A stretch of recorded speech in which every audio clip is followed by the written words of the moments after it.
Et on commence par la visite d'État du président chinois Xi Jinping. Le président Xi a déclaré que la Chine s'engageait à poursuivre le développement pacifique et commun. Lors d'un discours au Parlement australien, Xi Jinping a déclaré que la Chine ferait des efforts joints avec d'autres pays pour promouvoir le développement et la sécurité dans la région Asie-Pacifique.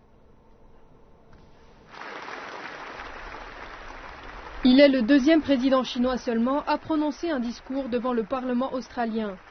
Son prédécesseur Hu Jintao était ici il y a 10 ans.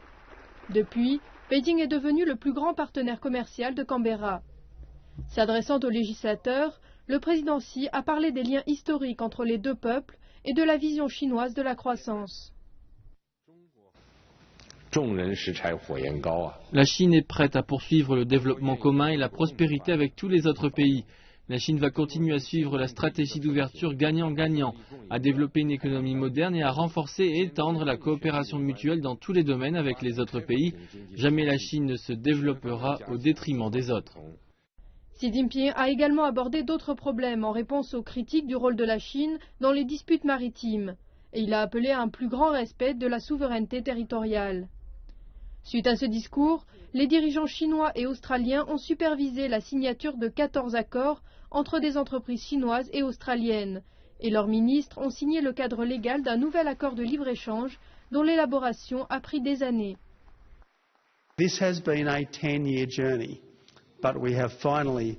Cela a pris 10 ans, mais nous avons finalement réussi, et nos deux pays en auront les bénéfices dans les années à venir.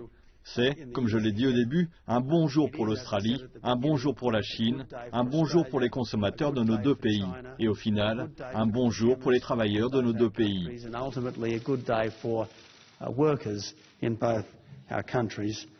L'histoire extraordinaire des relations bilatérales de ces 42 dernières années démontre que tant que nous nous montrons un respect mutuel, que nous gérons correctement nos divergences, nous pouvons assurer un progrès grand et stable pour nos deux pays.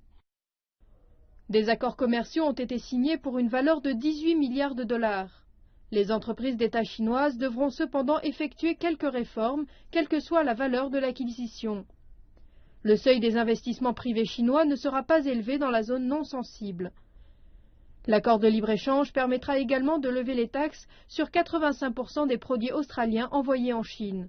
Un chiffre qui s'élèvera à 95% selon les termes de l'accord, mais la farine, le riz, le sucre et le coton ne seront pas concernés à la déception de l'Australie.